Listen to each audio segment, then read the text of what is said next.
There's an attribute in other men that really bothers me. It's the attribute of passivity. Whenever I see it in other men, I have to recoil in some kind of disgust because it's the kind of character or personality attribute that I want nothing of for my own part, okay? Proverbs 28:1 says that the wicked flee when no one is pursuing, but the righteous are as bold as a lion. Righteousness and boldness are the opposite of indifference and passivity in the life of a Christian man. Now, I'm not ready to unfold an entire doctrine of biblical manhood here in this video, though there's certainly a lot of need for that. I did get a nice question from one viewer asking me to please talk about biblical manhood, and maybe we'll do that on another occasion. But I do want to talk today about this weakling attribute of passivity, which I tend to see all the time, and again, it brings me kind of a disgust in the pit of my stomach. One of the reasons I wanted to talk about this is because of a video I saw online recently. It was really heinous. I wish I hadn't seen it. In fact, I hate it when these kinds of things come up in Twitter.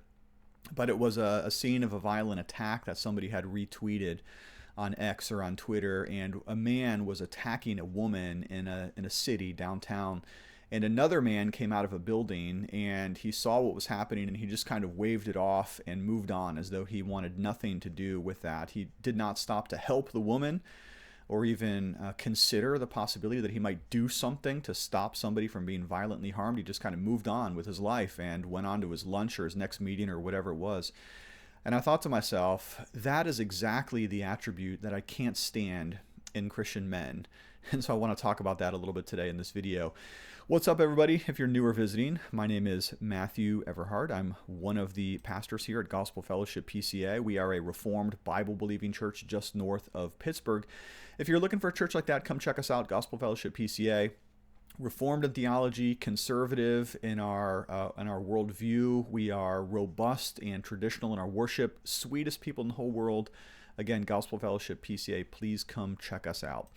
Well, it's not necessarily that I want to talk about violent confrontations in this video, but that interaction was something of an emblem or symbolic of this attribute of passivity. It's the kind of man who just doesn't want to get involved in the problems that are unfolding all around him. I really find this bothersome, and I see it so often that I thought maybe I would just talk about it today. Let's talk about passivity in the context of 3 or 4 areas of your life. First of all, let's talk about passivity in the church.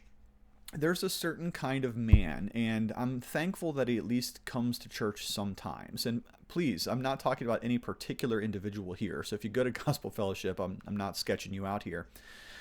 But it's the kind of man who shows up, but he's really very, very inert and inactive in the worship service.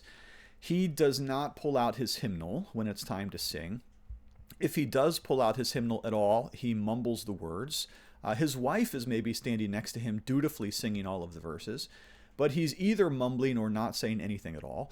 When it's time to do the exposition of the word, he stands up, but only reluctantly because it's time to stand and everyone else is standing, but he doesn't stand up with any gusto or any conviction on his feet that he's standing for the reading of the Word of God. And when the preacher opens to the text and he announces the text, he doesn't get out his Bible because he hasn't brought his Bible. He may, and this is a very rare instance, pull out the Pew Bible, which is provided for him, and kind of lag along in following the text, but probably not. Probably he's just going to sit there or stand there, just kind of like a lump. And when people are seated and the sermon begins, he definitely doesn't take out his pen to take any notes because he's entirely passive. And so what does he get? He gets an entirely passive worship experience in which things are happening around him of which he's hardly even aware. Maybe he's tired from work. Maybe he's thinking about politics. Maybe he's hoping something for his sports team that's going to play helmet ball a little bit later in the day. But he has no real activity in his heart or in his hands when he comes to the worship service. And so I say to you, men, quit being so passive when it comes to worship. My goodness. Grab a stack of bulletins and pass them out. Go find a visitor and go greet that person. Go down to the Sunday school and ask if somebody needs any help. Maybe somebody needs some Xerox copies to be run off, or one of the teachers didn't show up and probably needs another person in the room. Maybe the nursery is down a person and you could actually help. But no, the passive man never does anything like that. He just sits there on his hands and the entire worship service goes by. He barely greets anybody. He doesn't talk to anybody. He doesn't encourage anybody. He doesn't pray for anybody. He's barely even been a participant in the service, aside for the fact that he was technically present. Passivity is weakness in Christian men. Let's talk about your marriage relationship too, shall we? It strikes me as really odd and a little bit disgusting when I see men who are passive in their marriage relationship. They're married, okay? And sure enough, they stood in front of a congregation and made vows to God and before all of your friends and family and witnesses that you're going to love this woman for the rest of your life.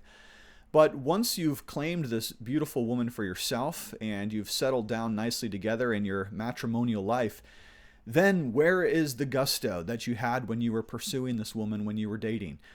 You were texting her, you were calling her, you were writing her love letters back at that time. Where is it now, Christian man? You have to continue to pursue this woman that God has given you.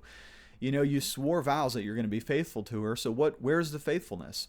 Where is the kind acts of service? Where are the afternoon phone calls just to tell her you love her? Where are the notes reminding her that she's still as beautiful as the day you married her? In fact, this marriage is now coming to the point that you're kind of just like a ship that's kind of bouncing around on the sea. Things are happening to you, but you're doing nothing to steer it. Right? The waves and the wind are battering against your marriage, but you're just kind of passively letting things happen. You don't know what's going on in the finances. You don't know what's going on in terms of your romantic life. You don't know what's going on in terms of some of the household affairs that maybe your wife actually needs some help to manage. Things are happening, the house is breaking down, the cars are in disrepair, and you're just kind of sitting there playing your stupid video games, or maybe just glued to the television set, again, just watching your helmet ball as the rest of life seems to spin around all around you. You're a passive man, and passivity is weakness. Okay, so let's talk about your kids next. Are you involved in their lives, or are you just kind of letting them float through life, coasting through things, bumping into obstacles and getting knocked down and battered about? You know, this world is pretty hard for kids and for teenagers and even for young adults. Dad, it sure would be nice if you would take a little bit more active interest in your kids. Maybe check out their report card every once in a while. By the way, they just came out this week for us. Maybe give the teacher a call. Maybe actually go in and talk to one of the deans or one of the principals about some of the problems that your student is having. Maybe, check this out, this is crazy, I know it. Maybe you might actually sit down with your teenager and help them through some of the algebra problems that they're struggling with. But no, you're too passive, you're weak, and so you're doing nothing about it. Your children are suffering and kind of an anxiety of what's going to happen to me in math class, but you're not there to actively do something about it to help them. So Dad, again, I say to you, do something active with your children. Now, I said something the other day in one of my videos, I don't think I posted it yet, where I rebuked myself inadvertently. And this happens to me all the time as a preacher, where you say something and you're like, man, that's the standard, but I'm not doing the standard. Well, I mentioned the fact of taking your children out individually, maybe for donuts, maybe for sushi, maybe for a coffee run, and just talking to them about their lives a little bit. What do they need help with? Do you need any guidance? Do you need any help? Do you need any dad support? Just kind of proactively taking them out and asking them, how can I better help you? Maybe for your daughters, you call up or get together with them and you say, hey, can I change that light bulb in your car? Or can I help you arrange that oil change appointment? Or maybe I can switch out the window wipers for your car so you don't have the streaks running through when it's raining outside. Dad, quit being so doggone passive and letting your kids struggle when you could clearly be stepping up to help them in some way. Now, probably a lot of dads are pretty good at things like going to baseball practice or going to football practice, or in my case, it was wrestling practice with my son and offering good advice and things like that. But even there, what I realized is I had overdone it in certain areas, like yelling at my son if he didn't perform on the wrestling mat, and then underdoing it in other areas where he might actually be needing a little bit of more fatherly advice and gentle counsel from me. So Dad, find the right balance, but by all means, please do not leave parenting up to your wife to do that exclusively. You could be doing so much more in terms of active involvement with your children's school and things like that. And then finally, I do want to mention passivity in terms of this nation. We're in real trouble here, real trouble in our nation. Ideology is spreading wild. Strong men are not stepping up into the roles in which they're needed in society. Good people, quote unquote, are staying home on voting day.